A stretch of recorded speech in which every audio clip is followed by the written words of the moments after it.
It's my pleasure to be back on stage to introduce Casey, the VP of Marketing at The Chemical Guy.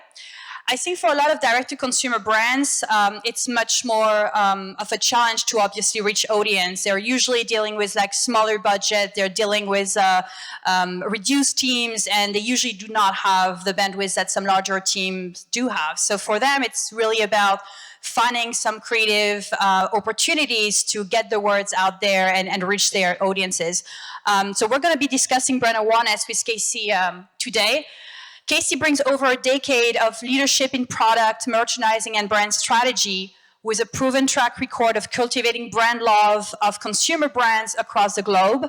His career includes roles at brands such as Adidas, Vans, Travis Mathew, and he's currently the VP of Chemical Guys. His diverse experience spans various functions and stages of brand development, from growth-oriented brands to major established global entities, providing him with a distinctive perspective on navigating both ends of the brand spectrum. Very excited to have you here today. Do you want to tell us a little bit more about Chemical Guys for the ones who are not familiar with the brand? Yeah, and I think before I start, I just want to say thank you to you and the team at Grow. I think I learned about Grow and came for the first time last year after hearing it from a friend, Kyle Turadek at Built. He's probably here somewhere. And yeah, just a great opportunity to network and share best practices. So honored to be up here today. I think Chemical Guys, kind of by show of hands in the audience, how many people have ever heard of Chemical Guys? Maybe a little bit more than I expected, but pretty close to what we'd see in a lot of our brand awareness surveys. But Chemical Guys is a premium car care brand. We make high quality products, and we're really known as kind of the digital disruptor in the automotive category, really utilizing education as our platform in a lot of ways to demystify a seemingly difficult or unapproachable category for a lot of people. I think what's really interesting with Chemical Guys is you've been able to create a sexy brand with a product in a category which is usually very unsexy, and you've experienced tremendous growth over the last 6 to 8 years. How did you do this? Yeah, I appreciate that. I'm glad that we've identified our product as sexy. Curious what everyone else thinks about that, but usually I don't think of cleaning and sexy together. Obviously, with some of the brands that I've worked with in the past, you know, you're working with a lot more of an engaged category, where car care, not so much, right? But yeah, I mean, Chemical Guys, I think for, you know, there's a lot of brands in this room that are probably starting out or small or growing. And I think Chemical Guys is a pretty cool story in terms of cutting through with brand awareness, maybe where dollars and opportunities with big dollars exist. So Chemical Guys started out in the early 2000s. You know, our founder had a passion. He took that passion for car care, turned it into a product, and started at swap meets. But he wasn't just sitting around kind of letting people pass by. You know, really he was providing entertainment and education. He was, you know, spray painting the hood of a car and then using one of our iconic products, butter wet wax, to show people how to take it off. And, you know, in a lot of ways, your brand takes on the personality of your founder, and that's very much what we did. And we kind of evolved from there and took that education onto YouTube and started to educate people with a little bit of entertainment value how to utilize our products and again, demystify a difficult category. You know, so we were kind of the first movers when it came to social media, education, and Amazon. And today we're sitting at, I think we have almost 1.3 million followers on Instagram, over 900,000 subscribers on YouTube, and over 800,000 followers on TikTok. So, and I think the other thing too, aside from the digital disruption, I think, you know, when you think about categories or your brands and the impact of, we'll call it form factor or branding, I think was a big role in Chemical Guys' success as well. I think, you know, the brand at large is pretty stuffy and boring. And, you know, when you see our products, they're vibrant, they're colorful. You know, we give our products names that have personalities like Mr. Pink soap and butter wet wax, and really trying to personify the brand and create something different. Yeah, I mean, it's pretty impressive. Let's talk about top funnel activities and the focus you had specifically on the education first, educating those consumers and really driving awareness. trying new things, surveys. I think it's very interesting the way you were like articulating this, the way you've been able to use very specific tactics and surveys to understand your consumer and be able to really jump into some interesting and creative ways to drive awareness. Yeah, I mean, like I said, we were fortunate to come of age when we did with the right strategy. And I think in a lot of ways, we have a little bit of a cheat code when it comes to social media with cleaning products. Like, for whatever reason, those things kick ass and drive a lot of engagement. But, you know, despite all of our success and growth and increasing shelf space, you know, and our market share, we're now the borderline number 2 market share holder, depending on the month, by revenue. But when we conduct our biannual brand awareness surveys, what we find is that we're like the number 7 brand when it comes to brand awareness. And so really, you know, it's evolving our strategy to really start expanding outward and reaching people that don't exist on our platforms. But even with that, I think without having to spend the dollars, you know, like organic has changed substantially over, say, the last 10 years, right? Algorithms are not necessarily favoring brands the way that they used to.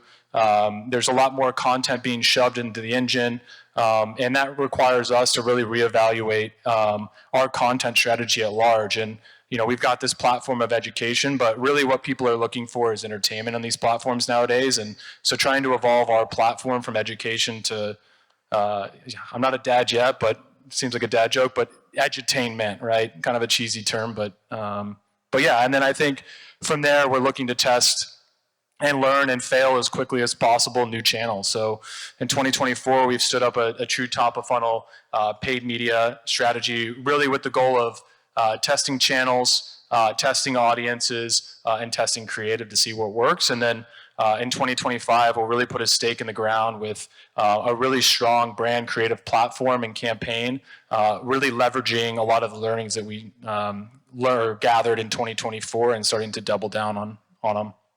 I'd like to broaden the discussion a little bit around what it means to be a marketer today, because as you articulated, basically, it's not just about content strategy, it's not just about performance marketing. You have to really holistically combine being a great creator, a good performance marketer, and I think you've been able to do that pretty remarkably, basically. And would like to discuss, you know, what you've been working on in terms of creative strategy and what has been really what you describe as your mantra, basically, around creativity. Yeah, I mean, I'm a bit biased. I see myself as a brand marketer first and foremost, and I have a strong belief in my core that creativity wins always. And I think during the e-com and DR boom of the 20 teens, if you will, you know, it was a lot more efficient to acquire new customers. You could spin up a widget, spin up an e-com site and an ad, and you know, find audiences and scale efficiently. And obviously, I'm making it simpler than it is, but it was a lot easier to do you know, marketing spend efficiently. And I think the pendulum is finally starting to swing back, I guess, towards the middle and back towards the importance of brand and storytelling and getting back to the core of what marketing really is, and that's storytelling. And you know, it's the partnership between data, performance, and brand, creative, and storytelling. It's that the delicate dance between art and science, between data and intuition, and to me, that is what brand awareness ultimately is, and what creates that longevity for your brand. Mm-hmm. Piggybacking on the fine balance between the attention to the data and the creation of awesome content, could you give us some nuggets around like what has worked for you in terms of measuring, looking at reviews, and specifically deep diving into the data in addition to having a great content strategy? Yeah, I mean, again, we have, you know, incredible digital presence with tons of reviews. So our ability to gather consumer insights is robust, and we've recently put in place an advanced analytics team that, you know, is really helping us build the frameworks around a lot of our top of funnel spends. And again, buzzword for me, but demystify you know, some of the brand and top of funnel spends to be able to really showcase the return on investment. Mm-hmm. Let's go back to your mantra and let's go back to creativity and what it means for the brand. What are the initiatives you've been focusing on in terms of testing new channels for the brand? Yeah, I mean, we're testing everything from OTT to out of home to traditional paid social channels with Meta, more top of funnel YouTube, things like that to try to get a read on how we can find the audiences, find the creative, and find the channel that's really moving our brand awareness in a meaningful way. I was very interested to know that surprisingly you're also playing that category of the holiday products, like people buy automotive products on the website. Do you have any tips or any strategies you want to share with us around the holidays? Oh man, I don't know that I'd get into anything specific for the holiday, but I think maybe just to kind of like round this up and I guess answer maybe your previous question too is just always keeping in mind that I guess these are my two mantras in both my personal and professional life, and it's again creativity wins, and creativity winning doesn't just have to mean really strong, ad creative positioning, brand voice, and tonality, right? That really means, what are the channels you're testing? How can you be creative with those tests? What are some new emerging and growing distribution points that you can have a first mover advantage in? I think, a lot of brands in this room are probably more like speedboats where, brands at a certain level, there's a lot more politics and CFO sign-offs and unit economics and ERP connections and everything else that really limits your ability to be quick. And I think places like TikTok Shop, their affiliate program, their live, a lot of the big brands aren't there yet. So your ability to test those and learn is huge. And then the second one is just this idea of giving a shit.